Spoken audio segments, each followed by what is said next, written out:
Robertson. Pay attention to real voters, real votes. That's a frequent riposte from politicians in interviews. Well, this Thursday, millions of people go to the polls in local elections, which will be a test not just of their councils, but of the main UK parties. In recent days, we've been interviewing party leaders, and today it's the turn of Nick Clegg from the Liberal Democrats, the Deputy Prime Minister. You must be rather dreading these elections, aren't you, judging by past performances? Since 2010, you've lost a third of your councillors, half the councils you controlled. Why are you doing so badly in electoral terms? Well, of course, these elections are being fought in a very different context to the time they were last fought, which, of course, was just before the last general election, when, of course, our fortunes were different. And since then, we've entered into coalition, a very controversial thing to do. And, of course, also in government are taking controversial and, in some cases, downright unpopular decisions as we sort of clear up the mess, the economic mess left behind. But so the Conservatives. I mean, the Conservatives have entered into a coalition. They're taking these, quote, unpopular decisions as well.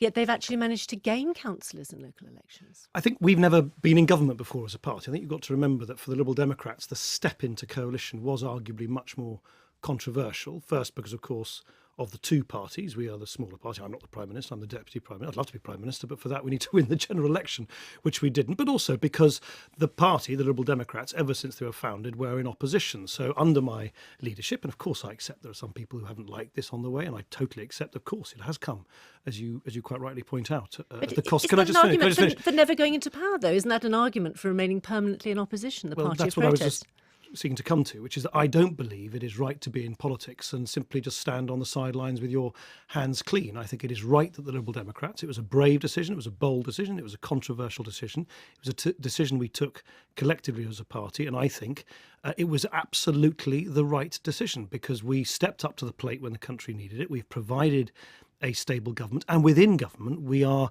the voice of fairness, if you like, which I don't think is something one naturally expects of the Conservatives. But are you paying a price for that then? All the suggestions of the electoral experts that you could lose around a quarter of your councillors this year as well. Do you accept that prediction? Let's see what happens. I think my sense as I go around the country is that right now, where we are getting out onto people's doorsteps and putting our case and explaining our side of the story, because no one does it for us, we are getting a hearing and we can maintain our support. And, we've done that, by the way. I just finished. We've done that, for instance, most famously, of course, recently in Eastleigh and in local by-elections around the country, which, as you know, are dotted around the place week in, week out.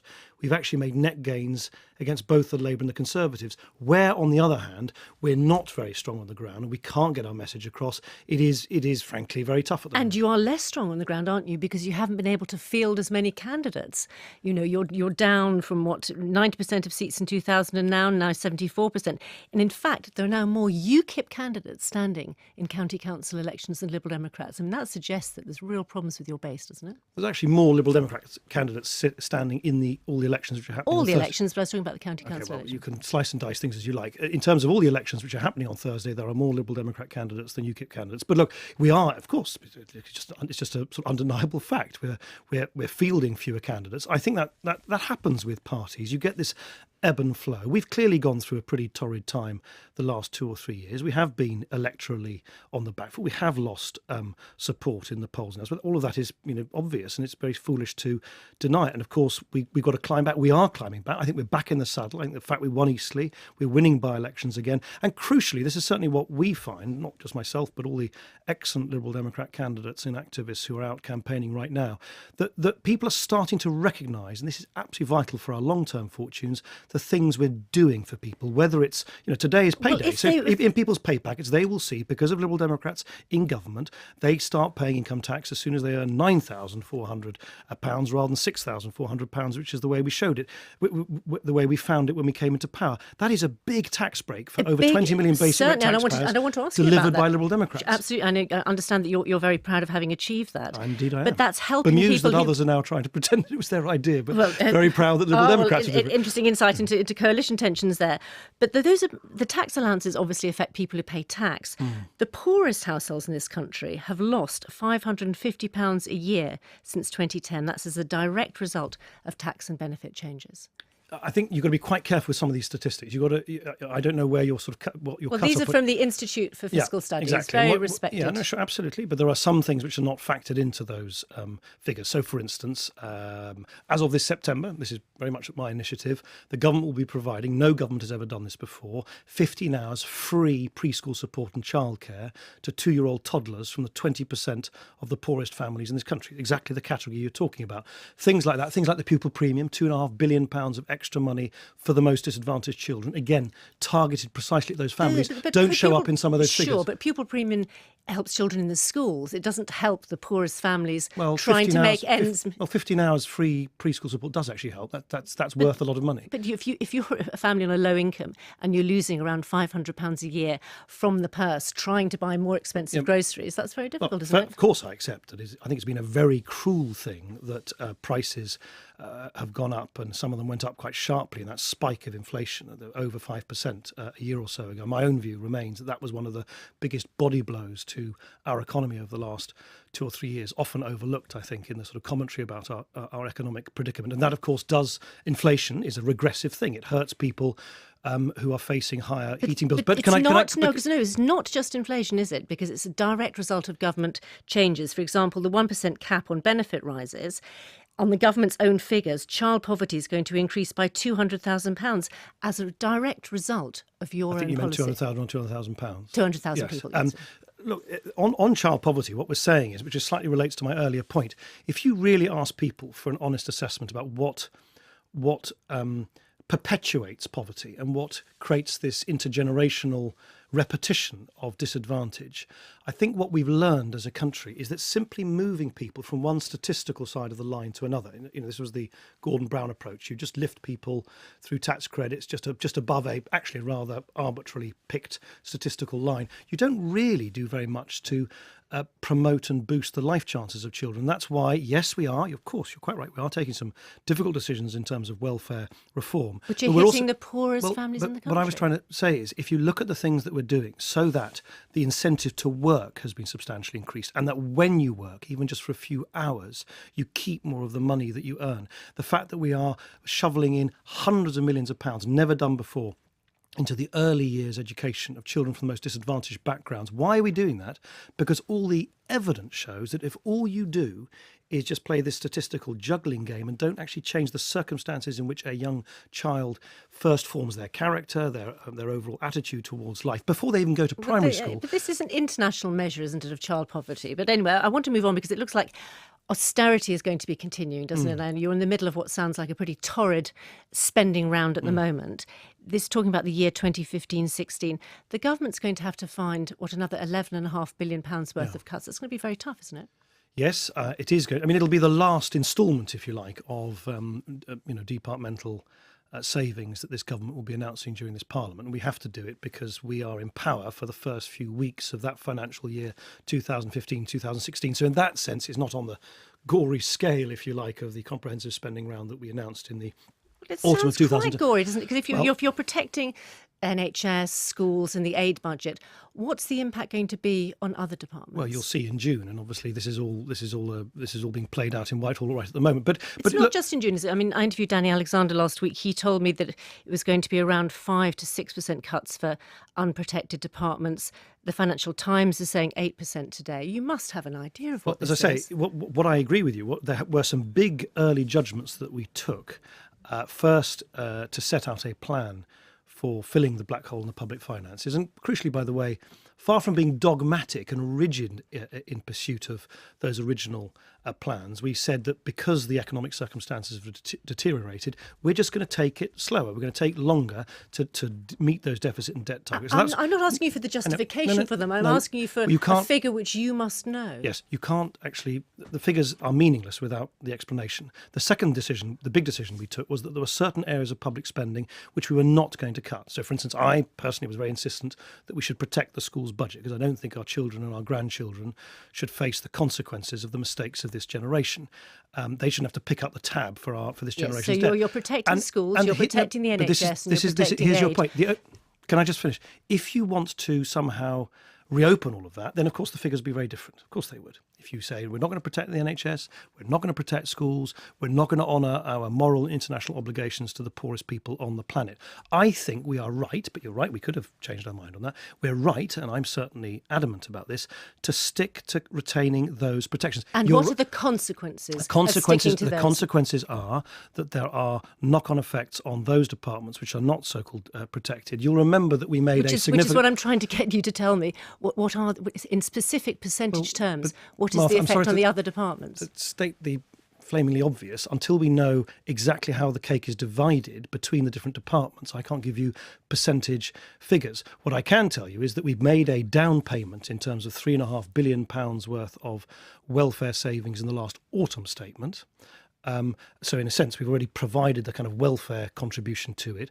We've decided we're sticking with the protected departments, and now, which is which in a sense hasn't resolved itself yet in Whitehall, is that the unprotected departmental budgets are being weighed up in terms of what savings they can yield or not. I simply don't yet know the answer, no one does, about exactly how that will settle down before we make those decisions in June. That the Chief Secretary of the Treasury did seem to know and told me last week. I don't think even Danny, who I was talking about it this very morning, would be able to tell you the precise departmental breakdown of this mini comprehensive spending round because it hasn't been decided yet. So between 5 and 6%. But anyway, Vince Cable has said the whole idea of ring-fencing spending has led to a very unbalanced approach. Well, look, if you are Vince Cable and you are in a department which doesn't have that ring fence, it's Philip Hammond and others have made it quite clear directly and indirectly that they are sort of marshalling their arguments about why their department needs to be shielded from savings and others should bear the. That's the kind of the nature of this. Waving gory stumps has been said. It's the nature of this kind of sort of Whitehall argy-bargy that you get at this stage. Having said that, I don't think Vince was saying this, but I am absolutely convinced that at a difficult time like this, protecting our NHS spending, protecting spending on schools and honouring our international obligations to developing countries around the world was a big decision, was a controversial decision, but I think was the right one to take and the right one to stick to. And what about welfare? Because if you leave the welfare budget alone, that's going to mean even deeper cuts. But remember, we haven't. So it's very important to remember this. Further cuts. Well, can I just first be absolutely clear? The autumn statement, if you go back to the announcements we made in the autumn statement, where we announced £3.5 billion worth of further savings from the welfare budget, was explicitly announced at the time as the sort of instalment for this 2015-16 comprehensive spending round announcement. And the 11 billion figure, the 11.5 billion figure that you've been referring to, if you like, is what remains of the further savings that are required. On welfare saving generally, look, there is a bit of a, as you know, there's a bit of a difference of opinion within the coalition. As I believe that if you're going to reopen welfare, it's only fair to start at the top and work down, not start at the bottom and work up. The Conservatives, and to be fair, they've always been very clear about this. They insisted it was in the coalition agreement, said they don't want to even challenge the universal benefits, cold winter payments and so on that go to very wealthy, even multi-millionaire pensioners. So to be clear, if they don't move on that, you're not prepared to move on other areas of welfare budget? Of course not, because you can't. I don't think you can carry the public with you unless you see that people with the broadest shoulders carry the greatest burden. We've said that as a coalition, and I think we need to apply that in any further welfare reform. Now, we're getting a sense from you the kind of difficult decisions that have to be made in government. One's been highlighted by Paddy Ashdown today, close friend of yours, ex-leader. He says it's a completely untenable position not to allow Afghan interpreters who serve with UK forces to have asylum in this country. Do you agree with him? I have quite a lot of sympathy with what Paddy says. Yes, we've been discussing it with the government and we'll come forward with an announcement shortly. But I think the idea that we, if you like, turn our backs as a country on very brave Afghans who've helped, for instance, with interpretation so that our troops can do their job, and that we just somehow leave them to their own fate when it is obvious that there might be a real threat to them and their families. I don't think that is something which is morally defensible. Exactly how you provide either protection in the country or a right for them to come here in circumstances where that's justified. We did a similar exercise in Iraq, but exactly how you do that is something that we're looking at within government right now, and we haven't made any final decisions. We've been talking about the consequences of your decision to join government. And part of that seems to have led to a loss of trust by members of the public. You've already apologised for the broken pledge on tuition fees. But is it a particular problem for you yourself personally? Your ratings are lower than any of the other party leaders, and a recent YouGov poll said that 15% people think you're more honest than most politicians, 62% say you're not.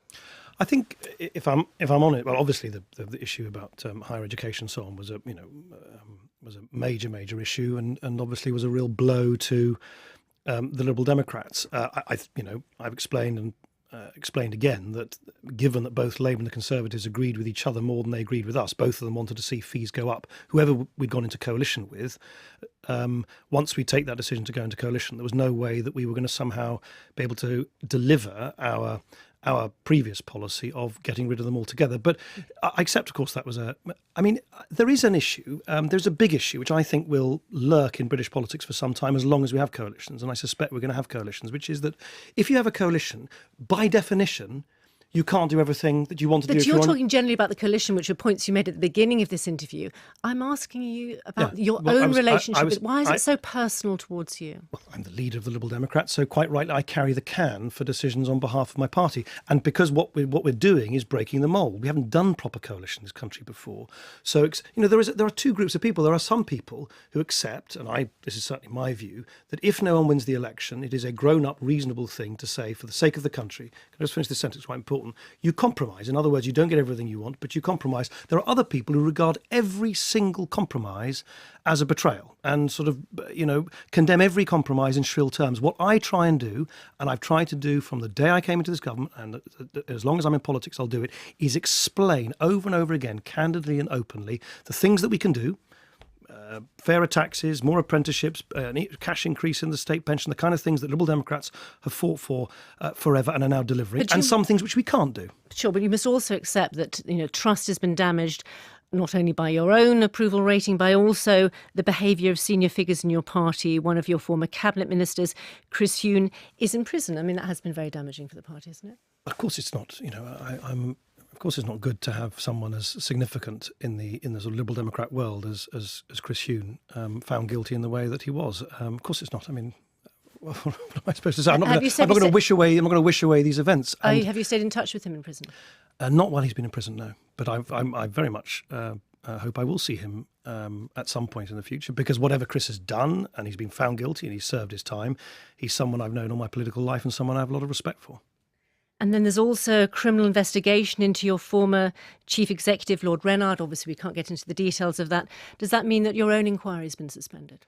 So what I announced was two inquiries in the wake of the Chris Reynard issue. One was to look into the specific allegations. You're quite right. We've had to suspend that because the police have confirmed that they're conducting their own inquiries. A second one, which is still proceeding, under the chairmanship of Helena Morrissey, is to look into the wider culture, if you like, of the Liberal Democrats, where clearly lessons need to be learned. Clearly the ball was dropped along the way, and we need to make absolutely sure that people who feel that they haven't been listened to in the past, and that's clearly the case from some of the women who came forward, are listened to, if that ever were, which I hope it wouldn't, if that kind of thing were ever to arise again. Do you yourself expect to be questioned by the police? Well, I haven't been asked, so you need to ask the police. I haven't been asked. Nick Clegg, we'll leave it there. Many thanks.